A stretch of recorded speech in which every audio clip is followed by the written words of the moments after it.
Yes, hello? Hi, can you hear me? Yeah, can you hear me okay? Yeah, I can hear you. Okay, hi, who is this? It is, yeah, I'm calling from StubHub's Trust and Safety Department.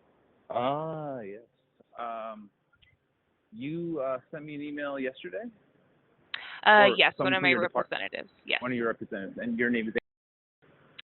yes. Okay, that's nice. Yeah, so I got the message, I sent a reply. I'm hopeful that we can come to a resolution with respect to this matter. Um, is that what you wanted to talk about? I assume that's what you want to talk about?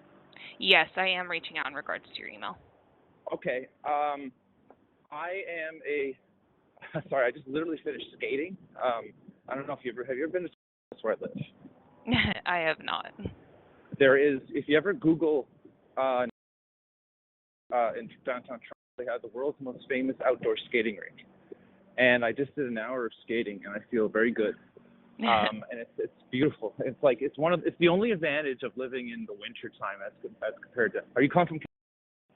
I am calling from you. Oh, yeah, even better. You never get snow, you never get ice there, and so we all are jealous of people who live in the Western Union. But the only thing that's better here is that you can skate outdoors during the winter. Other than that, living here sucks. uh, Yeah. So yep, anyway, I definitely feel that. yeah. So I mean, this is an unfortunate situation. I don't know. Did you want me to speak first, or did you want to speak first? Did you have something you want to say first? I'm happy to talk. It's up to you, really.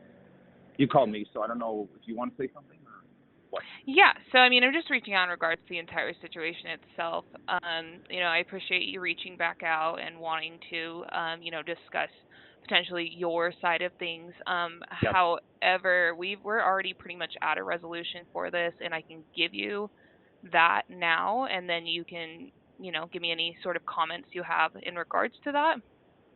You're saying this matter's already in the process of being investigated? Yeah, I mean, we've already reached a resolution on our end, and I can inform you of what that is. Which is my account is suspended. Yes. So your account will be suspended indefinitely. What you can do is we'll leave it open for you to fill your cells. Once those are filled, you will be paid for those when the event passes per our policy. And then eventually, in the future, we can re-review the deactivation. But as of right now, it will Yeah. be suspended. Okay, so there's a few things going on here. First of all, thank you for calling. I appreciate this. This isn't an easy call for me or you. I think I think StubHub has some advantages with respect to the situation, and I have some disadvantages. And I think I have some advantages, and maybe you have disadvantages too. So let me say a few things. First off, I did have a conversation with that representative 2 or 3 days ago about a sale. It didn't work out in the sense that I didn't think he was being very helpful, and I had ended up getting a drop sale. And not only did I get a drop sale, I was charged the full amount.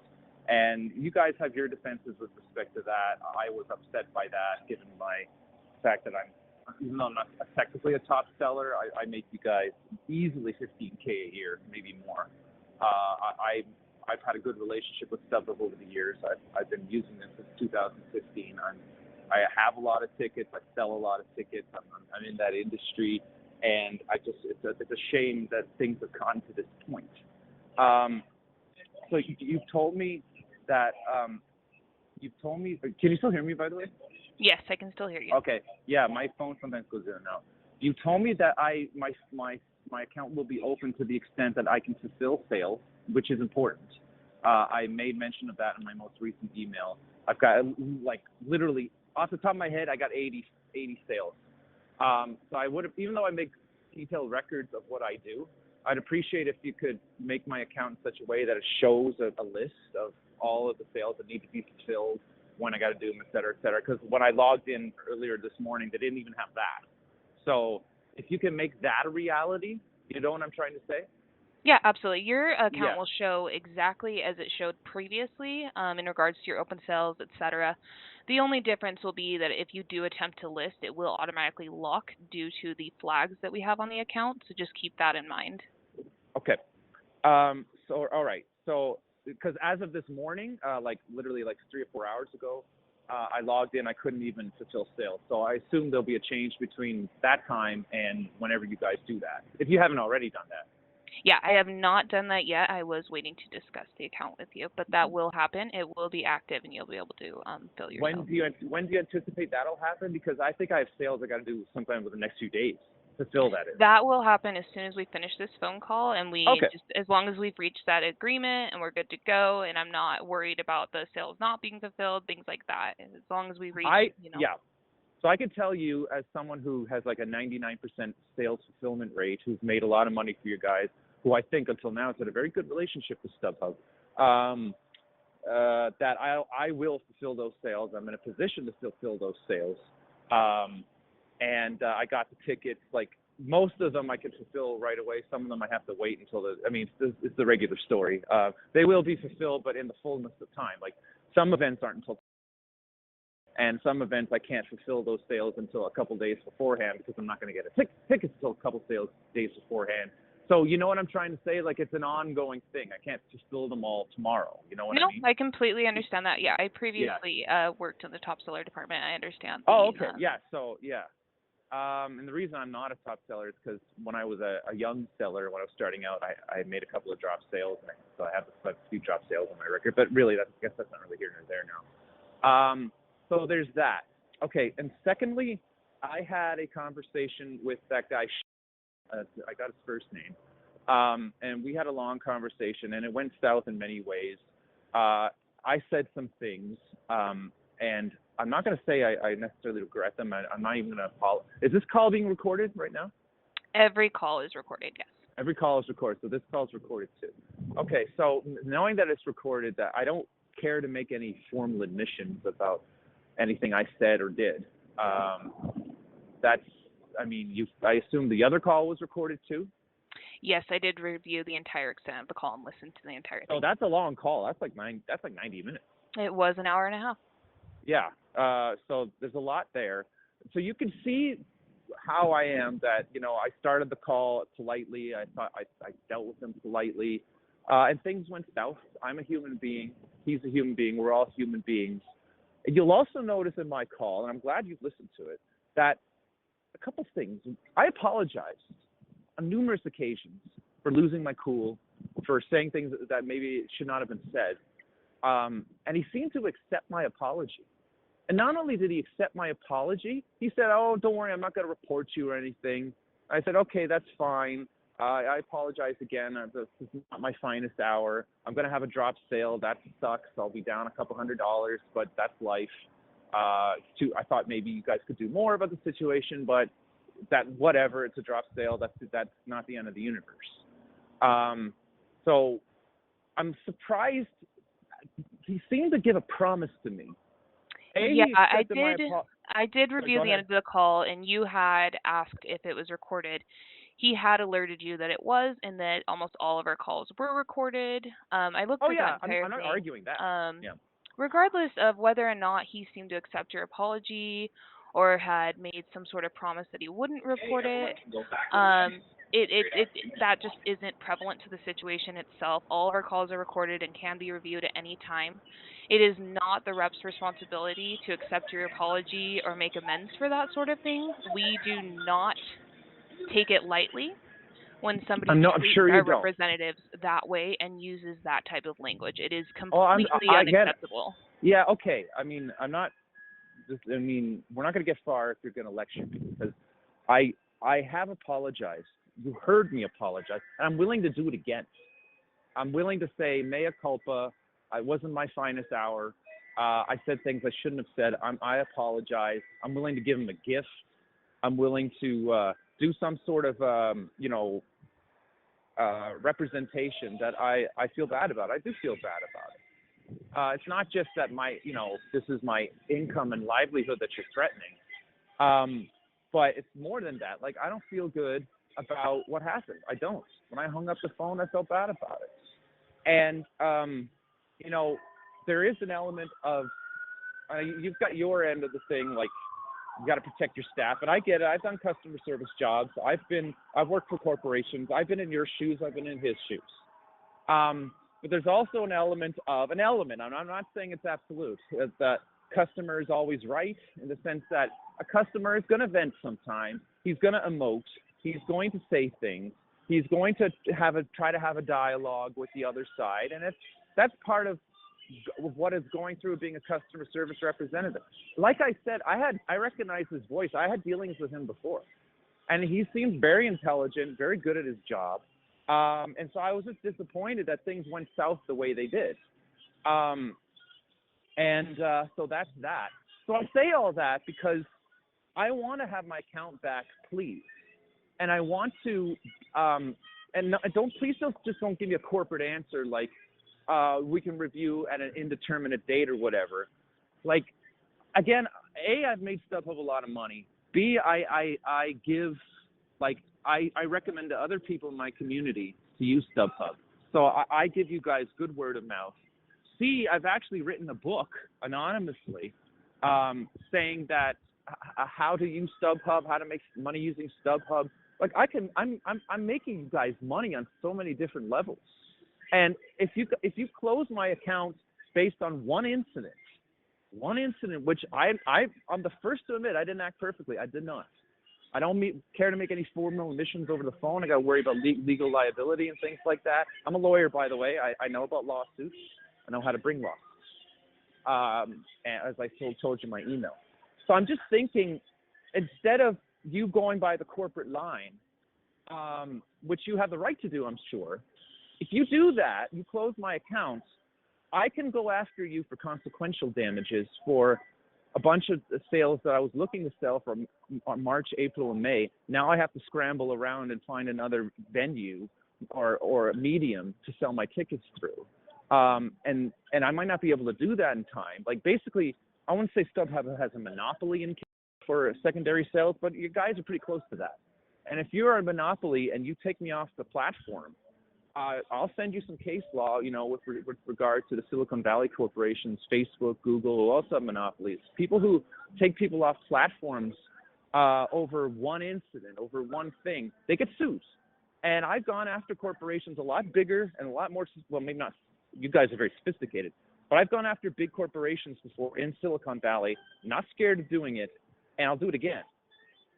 So my point is that if you're going to do the corporate line thing on me, I may sue you for consequential damages and sue you as well for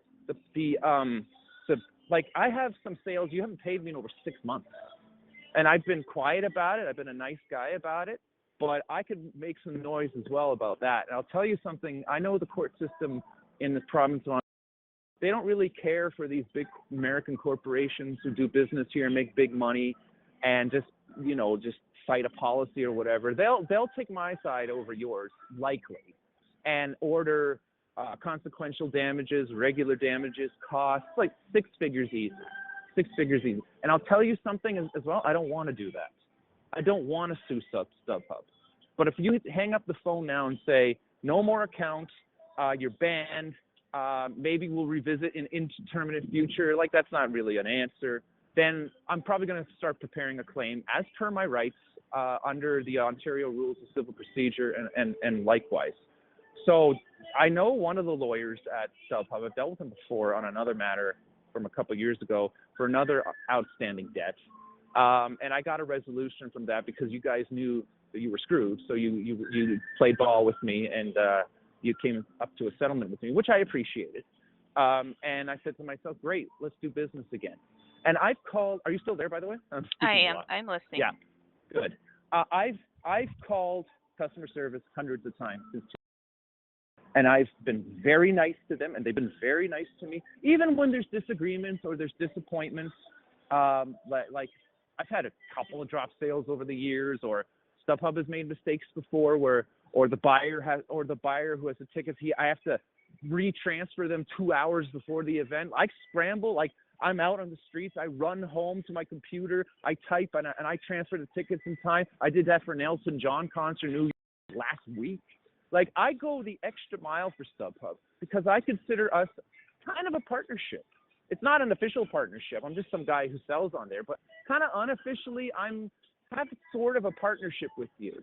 And I will plead that there is a de facto partnership in my lawsuit if I had to bring a lawsuit. And if you hang up on me now and say corporate line will revisit an indeterminate future, then I'll go down that route, and that's a route you don't want to have. You don't want a lawsuit. And I'll tell you something else.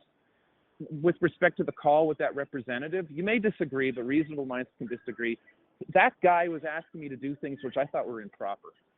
He wanted me to get like mobile QR codes from Ticketmaster, which I don't think Ticketmaster likes or wants.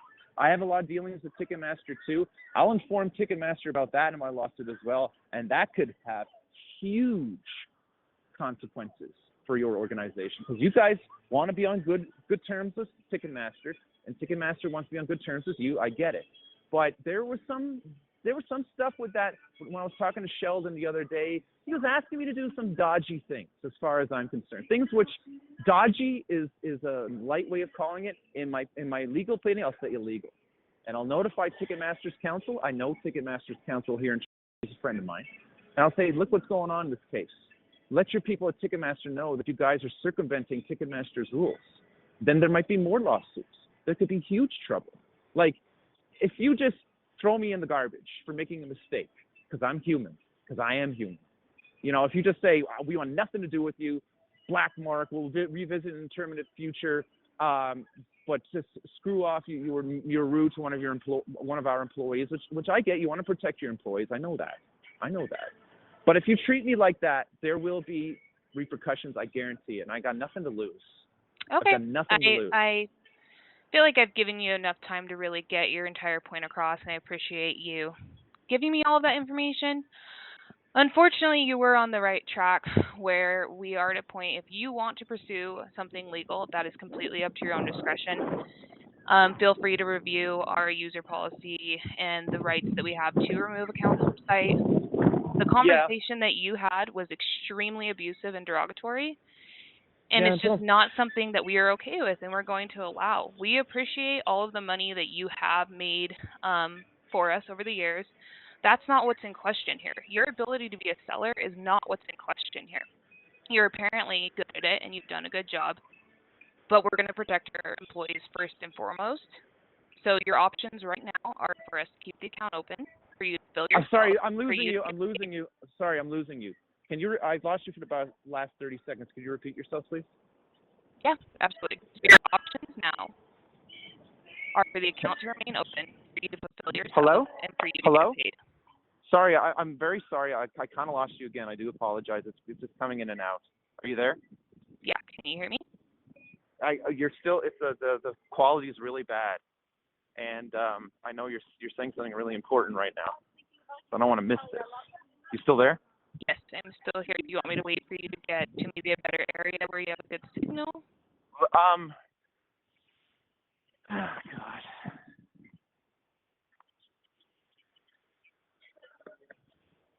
Are you still there? I don't want to lose you. Yes, I am still here. Can you hear me? Not really. Can you call me back in 15 minutes? Yes, I can do that. I'll talk to you soon. Please call me in 15 minutes, okay? I will call you in 15 minutes. All right, thanks a lot. All right, bye-bye.